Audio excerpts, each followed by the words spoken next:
Assalamualaikum warahmatullahi wabarakatuh. Hai pencinta buku semuanya. Kembali nih kita ketemu lagi di The Library of Ramadan KH. Perpustakaannya Ramadan KH yang kita kenal dengan penulis biografi.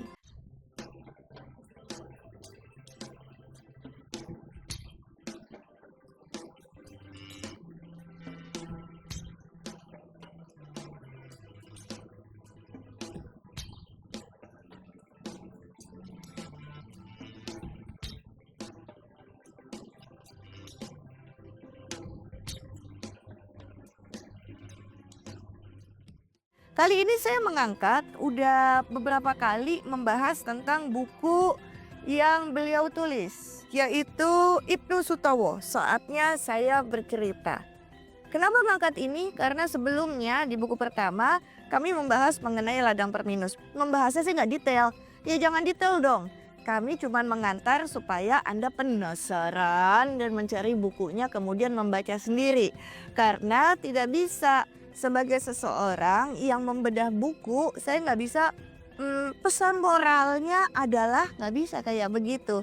Kalau misalnya saya memberikan pesan moral nanti menyeragamkan cara berpikir para pembaca di buku yang sama, nggak boleh. Karena kan sudut pandang mesti berbeda ya walaupun bukunya sama.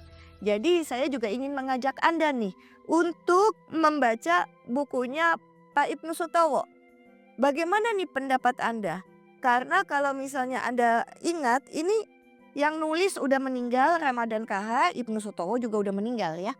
Nah, yang menarik adalah Ibnu Sutowo ini dikenal sebagai tokoh yang kontroversial, sebagai sebuah biografi yang ditulis oleh penulis biografi terkemuka di Indonesia yaitu Ramadan KH.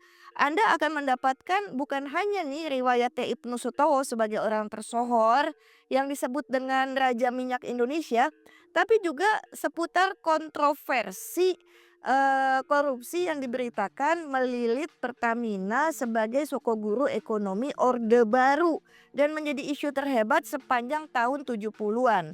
Adalah yang menarik saat itu ketika, Pak Ibnu Sutowo tidak pernah dimintai keterangan dan tiba-tiba langsung aja diberhentikan oleh Presiden Republik Indonesia saat itu. Maka seperti apa nih situasi dan keadaan Pertamina sih yang sebenarnya? Ini ceritanya hampir-hampir sama nih. Ketika beberapa petinggi Pertamina ditangkap, mereka selalu mencondongkan bahwa mengikuti perintah. Perintah siapa? Maka menariknya Ramadan KH itu selalu ya kalau menulis tuh ada kontroversinya di situ. Saatnya saya bercerita. Cerita apa? Pasti ada yang nggak diceritain nih sama orang banyak.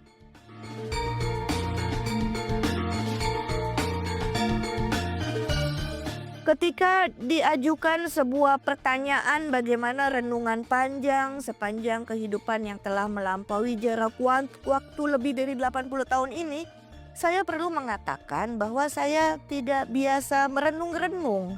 Dalam arti mengotak-atik peristiwa-peristiwa masa lalu untuk memuaskan perasaan. Saya memang selalu merasa bersyukur bahwa segala pengalaman hidup yang tidak menyenangkan maupun yang membahagiakan telah saya lampaui dengan baik. Dan dengan keyakinan bahwa saya telah menjalankan amanah Tuhan yang Maha Kuasa. Saya sungguh bersyukur bahwa saya senantiasa mendapatkan bimbingan dan memperoleh rahmat dari Sang Maha Pencipta. Pengalaman hidup masa lampau, keadaan sekarang maupun perkiraan yang akan datang, saya coba untuk memikirkan dengan analisis yang menggunakan akal pikiran serta juga pertimbangan perasaan yang manusiawi. Saya dilahirkan pada penghujung akan berakhirnya era penjajahan bangsa asing terhadap bangsa Indonesia. Dibandingkan dengan kehidupan orang tua saya yang relatif lebih alon, mengikuti irama era penjajahan barat yang berlangsung 3 abad itu, saya beruntung hidup untuk menjadi kelompok elit yang berpendidikan. Saya diberi kesempatan untuk sekolah dokter. Tetapi keadaan waktu itu memang sudah menunjukkan tanda-tanda surutnya kekuasaan bangsa barat di Indonesia dan bangkitnya anak negeri. Ayah saya yang menjadi alat kekuasaan feodalisme yang berkolusi dengan kolonialisme mulai lebih mengenal kesadaran kebangsaan.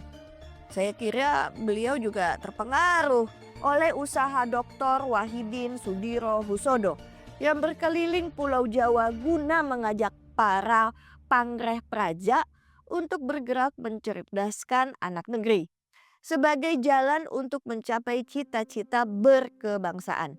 Beliau juga cukup mampu untuk berkata tidak terhadap atasannya bangsa Belanda karena pertimbangan hati nurani yang membela martabat dan kehormatan anak negeri.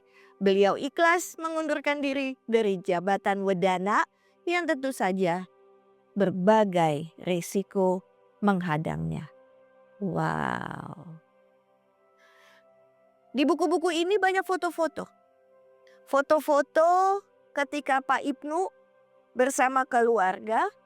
Pak Ibnu menikmati bagaimana berkeluarga dan menghadapi kontroversi tentang kehidupannya. Banyak surat-surat hak tanah yang sudah beralih kepada orang lain juga diceritakan di sini. Jadi kayaknya banyak rahasia nih di buku ini. Baca sendiri aja ya, gak enak bacanya. Jadi kayaknya emang Anda mesti beli nih. Apalagi generasi muda, mesti tahu mengenai tokoh dan sejarah ini. Apa pembelajarannya?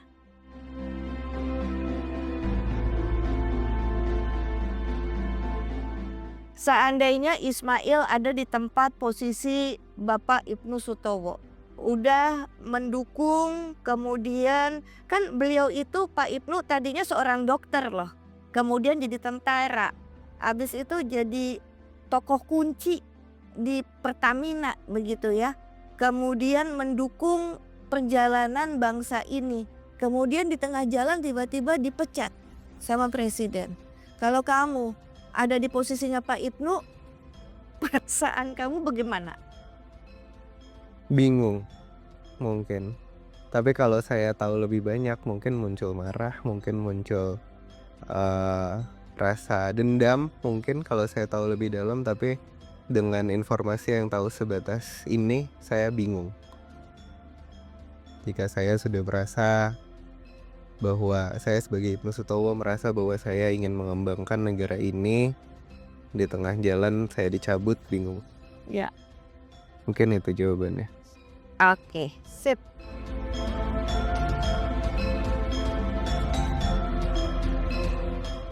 Halo teman-teman, ya salam kenal, saya Faisal. Ya saya merupakan bagian dari Gen Z sama seperti teman-teman yang mungkin menyimak ya. Dan banyak hal yang bisa kita pelajari dari orang-orang terdahulu kita ya. Salah satunya ini cukup menarik, kita bisa banyak belajar dari Pak Ibnu Sutowo. Ada banyak yang bisa kita pelajari dan sini saya ya mungkin kita nggak banyak tahu soal Pak Ibnu Sutowo karena memang kita hidup di zaman yang berbeda. Kita hidup di zaman ya mungkin ya saya mungkin baru kenal Pak Ibnu Sutowo setelah mungkin dia sudah tidak ada karena dia kan mungkin saya masih balita, beliau sudah meninggalkan kita. Tetapi saya nggak mau fokus ke situ sebetulnya. Setelah kita pelajari dengan membaca buku ini dan berbagai macam media-media yang bisa kita baca dan kita pelajari, dedikasi Pak Ibnu Sutowo bukan dedikasi yang kecil. Untuk menjadi orang yang berdedikasi, ya kita bisa banyak belajar dari Pak Ibnu Sutowo. Dari awal dia berkarir sampai pada akhirnya, ya banyak hal yang bisa kita nikmati dari hasil kerja kerasnya beliau. Tetapi dari hasil dedikasi itu seringkali ya ada beberapa kontroversi yang mungkin dimunculkan dari beberapa orang yang mungkin hanya melihat dari sebelah sisi saja. Tetapi yang saya pelajari Pak Ibnu Sutowo ini, dedikasi ialah dedikasi. Fokus pada kebaikannya. Tidak peduli orang berkata seperti apa, pada akhirnya di masa depan hasil dedikasi kita akan dinikmati oleh anak cucu kita nanti. Kontroversi-kontroversi itu akan segera berlalu karena baik lagi kebenaran akan selalu terbuka dan yang penting adalah tetap ikhlas. Dan pastikan keikhlasan itu akan meninggalkan segala kebencian dan kita akan menghasilkan hasil karya dari dedikasi kita selama hidup ini dan akan selalu terkenal sampai akhir hayat nanti.